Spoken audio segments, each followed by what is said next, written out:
বন্ধুরা, কাল ব্রাজিল নিজের গ্রুপের শেষ ম্যাচটি খেলেছে স্কটল্যান্ডের সাথে এবং ৩-০ গোলে সেই ম্যাচটি জিতেছে এবং নকআউট পর্বে নিশ্চিত করেছে তাদের।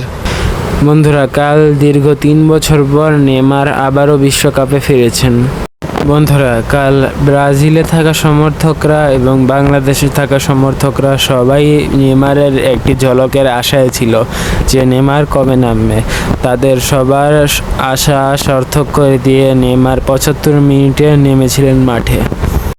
নেইমার দ্বারা হয়নি কোনো গোল, হয়নি কোনো অ্যাসিস্ট, তাও ভক্তরা নিজের খেলা দেখে সন্তুষ্ট হয়েছেন, কেননা তারা নেইমার জুনিয়রকে আবারও মাঠে দেখতে পেয়েছেন।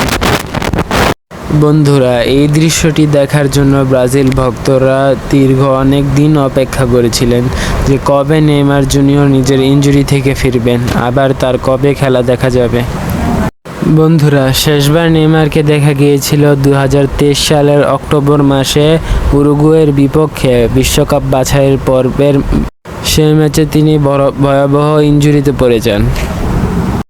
তখন অনেকেই ভাবছিলেন যে জাতীয় দলের অধ্যায় হয়তো শেষ, কিন্তু তারপরই নেইমার জুনিয়র সবাইকে অবাক করে দিয়ে পুনর্বাসন প্রক্রিয়া শুরু করলেন, যা করার জন্য নেইমারকে সইতে হয়েছে অনেক কিছু। বন্ধুরা, একাধিক ফিটনেস সমস্যা, নতুন সমস্যা এসে চমকে দিত নেইমারকে।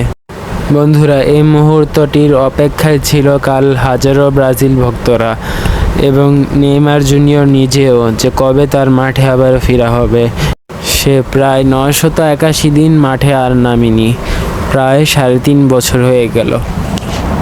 বন্ধুরা, যখন পুনর্বাসন প্রক্রিয়া চলছিল তখন বড় আরেকটি সিদ্ধান্ত নিলেন নেইমার জুনিয়র। ২০২৫ সালে যে ইউরোপের বড় বড় ক্লাবকে পেরিয়ে সান্তোসের ঘরেই আবারও ফিরে যাবেন নেইমার জুনিয়র। বন্ধুরা, নেইমার জুনিয়র তার যাত্রা শুরুই করেছিলেন সান্তোসের হয়ে, আবারও তিনি সান্তোসেই এসে পৌঁছালেন। বন্ধুরা, সান্তোসে ফিরেও স্বস্তি ছিল না নেইমারের। একের পর এক পেশির ইনজুরি তাকে আরও জটিল করে দিয়েছিল।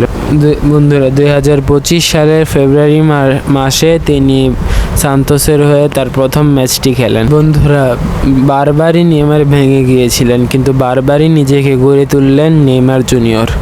বন্ধুরা, সে সান্তোসের হয়ে ৪টি গুরুত্বপূর্ণ ম্যাচে ৪টি গোল করে এবং ৫টি অ্যাসিস্ট করে। আপনাদের থেকে কি মনে হয় যে নেইমার এবারকে বিশ্বকাপে কেমন পারফরমেন্স করবেন, তা আমাদের কমেন্ট করে জানাবেন।